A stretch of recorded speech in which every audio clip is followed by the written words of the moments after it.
Good morning student. आज मैं class 7 का चैप्टर 8 साइंस पढ़ाने जा रहा हूँ। इस चैप्टर का नाम है wind storm and cyclone. Wind storm और साइक्लोन। तो सबसे पहले हम जानेंगे जो विंड स्टॉर्म और साइक्लोन क्या होता है। तो nature has provided us various resources for substance of life on earth. प्रकृति ने हमें बहुत सारे संसाधन दिए हैं पृथ्वी में जीवन के लिए। It has provided us air, water, food, soil etc। Nature ने हमें क्या उपलब्ध करा है? हवा, पानी, भोजन, मिट्टी। On the other hand nature is also one of the biggest source of destruction. और दूसरी तरफ देखिए, ये नेचर ही है, प्रकृति है जो क्या करते हैं न बिगेस्ट सोर्स ऑफ डिस्ट्रक्शन, सबसे बड़ी साधन होते हैं तबाही का। So this can be caused by flood, cyclone, earthquake etc. These are called natural disaster। इसे नेचुरल डिजास्टर भी कहते हैं। तो एयर एंड एटमॉस्फेरिक प्रेशर सबसे पहले पढ़ेंगे। Air and atmosphere. What is air? Air is a colourless and odourless and tasteless. Air क्या होता है? Colourless, odourless and tasteless. अब पढ़ेंगे हम लोग एटमॉस्फेरिक प्रेशर के बारे में। The pressure exert by the atmosphere on the surface of the earth is called atmospheric pressure. बोल रहा है वो दबाव जो एटमोस्फियर में on the surface of the earth के सतह पे जो प्रेशर, जो दबाव बनता है उसको हम लोग बोलते हैं atmospheric pressure. You cannot feel it because the fluids inside your body exert as much pressure as the air pressure outside। Next, हम लोग पढ़ेंगे some other example to illustrate that air exert pressure। कुछ उदाहरण पढ़ेंगे जो हवा में pressure आता है।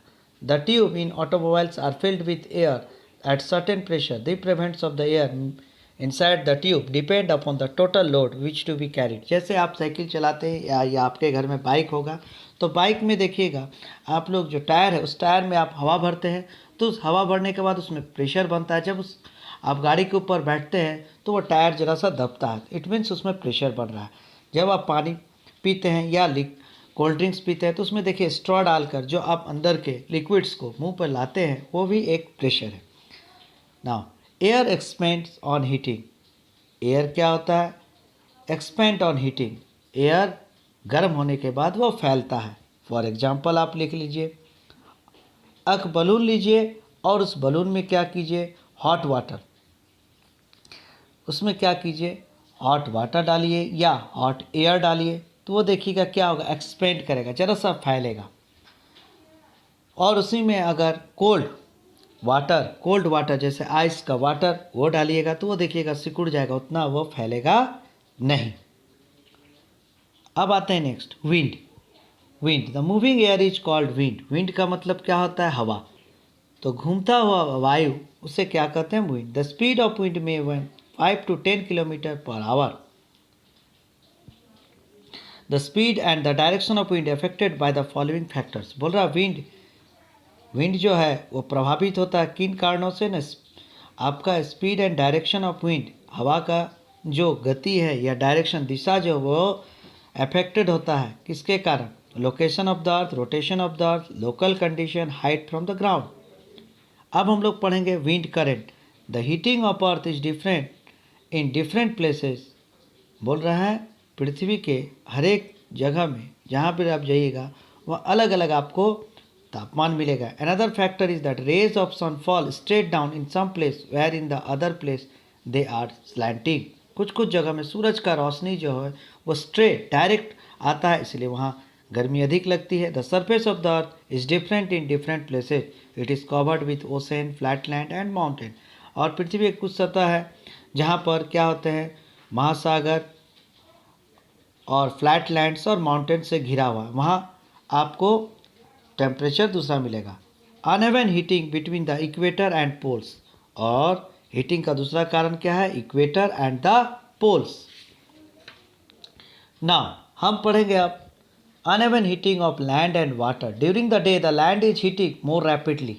क्या होता है? दिन के समय आपका जो धरती है वो बहुत अधिक गर्म हो जाता है then that the water, causing the rise in the temperature of the air above the land. The warm air rises and causes a low pressure area. Cool sea breeze then began to flow from the ocean towards the land. The wind from the sea carry with the moisture and bring rain. अब आते हैं हम लोग पढ़ते हैं thunder storm के बारे में। थंडर स्टॉर्म क्या होता है? थंडर स्टॉर्म आंधी तूफान।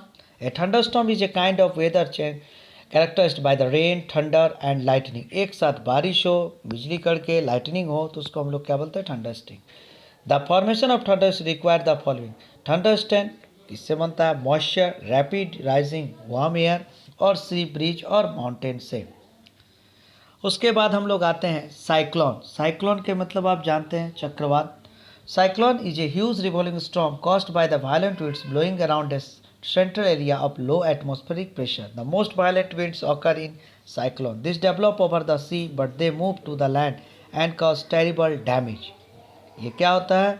The violent occur in cyclone. This develop over the sea. ये समुद्र के ऊपर छूटती है, but they move to the land, ये जमीन की तरफ जाती है, and cause terrible damage. Formation of cyclone. Cyclone develop over warm sea near the equator. Cyclone develop करते हैं वार्म सी जो इक्वेटर के पास में रहता है। अब बताते हैं damage cause by cyclone. Cyclone से क्या क्या क्षति होता है? The combined force of water, waves and wind result in tree getting uprooted. क्या होता है? पेड़, बड़े बड़े पेड़ वो जड़ से कबड़ जाते हैं, हाउस घर टूट जाते हैं, टेलीकम्युनिकेशन लाइन्स गेटिंग डिस्टर्बेड, और जो मोबाइल फ़ोन या फ़ोन के जो कनेक्शंस है वो क्या होता है? डिस्कनेक्ट हो जाते हैं। There is a heavy loss of life and property. जीवन और संपत्ति का भी बहुत अधिक हानि होता है। उसके बाद हम लोग पढ़ते हैं टॉर्नेडोज। ये क्या होता है? बवंडर। The tornado is a violent spinning storm topically shaped like a funnel with the narrow end on the ground. Tornado क्या है? एक भयानक स्पाइनिंग स्टॉर्म है, घूमता हुआ हवा जिसको बोलते हैं, आंधी बोलते हैं। Typically shaped like a funnel with the narrow, घूमता हुआ एक नैरो टाइप का end of the ground. When it touch the ground it act like a vacuum cleaner. ये वैक्यूम क्लीनर आप देखेंगे घर में होगा, उसके जैसे ये करते हैं। Tornado develop from thunder storm. ये थंडर स्टॉर्म से डेवलप होता है and form mostly on land. ये लैंड पे होता है। Next, safety major against cyclone. Cyclone से बचने के लिए क्या करेंगे? Cyclone forecast and warning system must be installed. People should be given information about the cyclone well in time. Grow rapid communication system. Rapid communication system में क्या होता है ना, हम लोग को साइक्लोन के बारे में बताया जाता है, और cyclone forecast warning system must be install. और एक वार्निंग सिस्टम भी रहता है जो हमें वार्न करता है साइक्लोन के पहले। Food and medical facilities should be kept ready.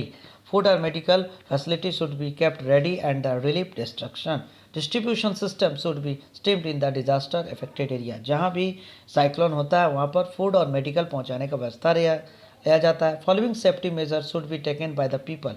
लोगों के द्वारा क्या सावधानी नेवर इग्नोर द वार्निंग। जो भी सूचना मिले, चाहे न्यूज़ में, चाहे टीवी में, चाहे रेडियो में, उसको आप पालन कीजिए, क्योंकि सरकार की तरफ से होता है। Do not let children touch wet switches. भींगा हुआ स्विच को टच नहीं करना चाहिए। Listen of radio TV latest weather warning. और टीवी और रेडियो में जो लेटेस्ट ताज़ा खबर है उसके बारे में सुनना चाहिए। Do not listen to spread rumours. जो बाहर में अफवाह उड़ रहा है उसके बारे में ध्यान नहीं देना चाहिए। कीप प्लास्टिक सीट, प्लास्टिक रोप, प्लास्टिक सीट रखना चाहिए, रोप रखना चाहिए, रबर ट्यूब्स ये सब रखना चाहिए। Store your food grain. अपने भोजन की अच्छी से व्यवस्था कर लेनी चाहिए। In case of warning of cyclone observe do not stay in your house if it is located in low lying area. अगर आपका घर एक लो लाइंग एरिया में है तो वहाँ पर आप मत रहिए, वहाँ से निकलकर दूसरी जगह शिफ्ट हो जाइए।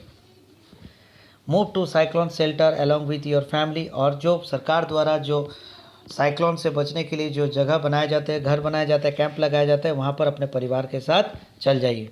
And carry your cash. आपके जो कैश है, पैसा है, वैल्यूबल चीज़, डॉक्यूमेंट्स जो भी है उसे लेकर साथ में जाइए। इस प्रकार से आप इन सब से बच पाइएगा।